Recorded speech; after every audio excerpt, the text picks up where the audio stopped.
If you follow my life and work for any length of time, then you know I do not play when it comes to my goals and my vision. And while some may consider me an extremist, they cannot deny that my life has become a symbol of excellence. You wouldn't even be listening to this podcast if it wasn't something about my life, my work, my journey that has inspired you or that has resonated with you or has captivated you in some way, you wouldn't even be here. So, we could tell ourselves all these different stories in our minds, but at the end of the day, excellence speaks for itself. And I have just endeavored throughout my journey to be a person of excellence, not to do a lot of talking, not to do a lot of trying to impress people, but I've just devoted myself to being a person of excellence. And I've discovered on my journey that when you are a person of excellence, people are going to criticize you, they're going to critique you, they're going to have things to say about you because they're going to feel like you're an extremist. They're going to feel like it doesn't take all that you're doing too much. But like I said, I have never heard those words coming from anybody that was living a life that I wanted to live. It has always come from mediocre and average people that are not doing anything of meaning and value in the world. So I don't put a lot of stake in the things that they're saying because it's not important. And what I'm telling you is you need to be very careful who you get your advice from. I would never take advice from individuals that are not advancing in their lives. Write that down.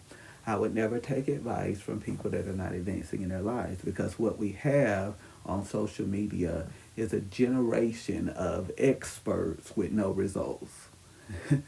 It doesn't take much to be an expert. You can put up a page in 20 minutes and claim to be an authority and have absolutely no tangible results that you can put your hands on. And people will start following you and quoting you and reposting you. And you are this authority. Nobody has vetted you. Nobody's looked at your credentials. Nobody has examined to see if you are who you say you are. This is just the danger of this social media age and the soundbite generation. And so I always tell people I'm very careful who I get my advice from. I don't get advice from mediocre people and average people. I have mentors and advisors and people around me that I can reach out to and get information that I need. And they're trusted authorities with proven track records and results. And you need to be careful who you're getting advice from. Some of us, we just ask everybody for advice. People that have never built a business, people that know nothing about laws and legalities, people that they don't know nothing about a copyright or a trademark or a patent, and we're asking them for advice. They don't know. And we can't rely on Chat GPT. We cannot rely on AI. We cannot rely on Google.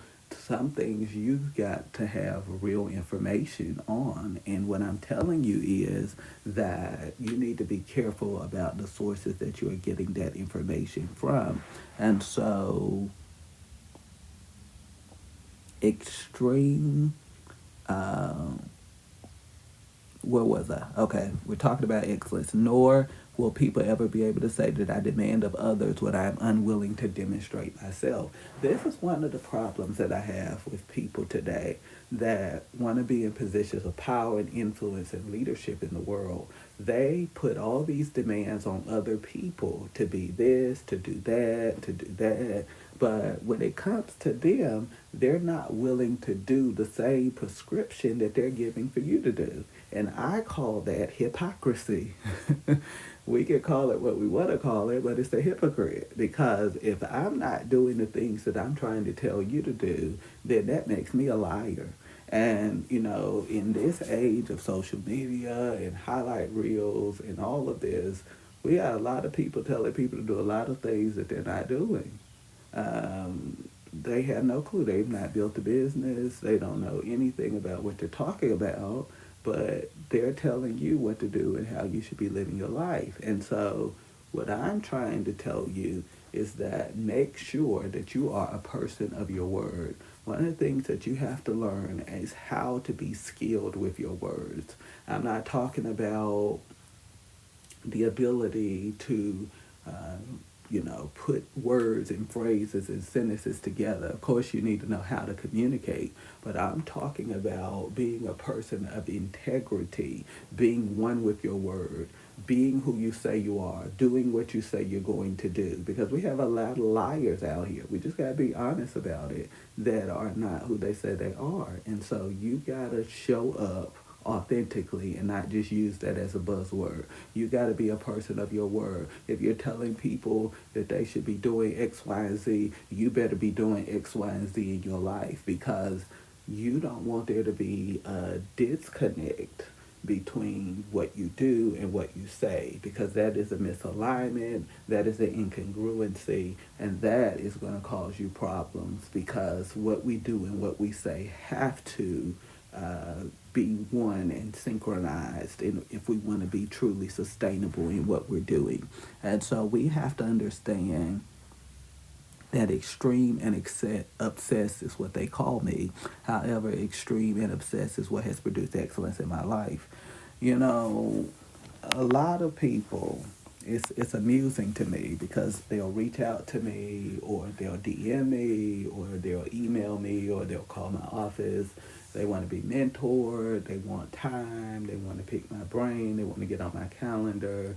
And, the thing that I always find so amusing is that when people say, I believe that you have the answer or the solution that I need, and I start to lay out the solution, and I get all this pushback, and I get all this attitude, you just wasted my time that I could have been doing something else. Because if you already know the answer, you didn't need to talk to me anyway. And we live in a generation and a culture where people, if you're not demanding about your calendar and your time, people will waste your time unapologetically. And it's why so many people never get on my calendar or never get a face-to-face or any kind of FaceTime with me, because we got a lot of games. And a lot of people are going to waste your time, and they're not going to do what you prescribe anyway, and they're going to argue with you, and they're going to say that's not the solution. And then I'm going to ask you about your track record and your results, and they start stuttering and looking at me with this bewildered look on their face, because you are the authority in your own eyes, but you haven't even done anything. So what makes you an authority? You asked for my time, you asked for my input, and you already have the solution. So I'm unnecessary in this equation. And so what I'm telling people is that you're telling me that it doesn't take all that, but you haven't built anything. So how do you know what it takes? You're telling me that it doesn't take all that, but you haven't created anything. So how do you know what it takes? You're telling me it doesn't take all that, but you have never produced anything. So how do you know what it takes? And, you're going to be called extreme. You're going to be called over the top. You're going to be called overbearing. You're going to be called difficult, because excellence is a distinguisher. Write that down. Excellence is a distinguisher. And what I have learned is that a lot of people talk excellence, but they don't model excellence. Like, I can get in a room full of people right now and start talking about excellence. Everybody will talk about it, and if you're not a discerning person, you say, oh, this is a person of excellence. And I'm not moved by words. I'm looking for results. I'm looking for follow through. I'm looking for demonstration of what you're talking about. And I know that most people are not going to put in the time and the effort that it takes to produce excellence in anything that they're doing. I always tell people, at any given time, Jamel is working on multiple projects and multiple deadlines and timelines of different things that I'm doing. And, most people, God bless their hearts, they can't get one thing done. You've been working on that for 5 years and you've yet to finish it. And, people are like, I don't know how you're able to do multiple things. It's because I'm a person of excellence, and I have learned the power of concentration and focus. I know how to get things done. I know how to make the best use of my time. I know how to eliminate distractions in my life. And that is what has made me world class in what I do. And so what I'm telling you is that excellence is a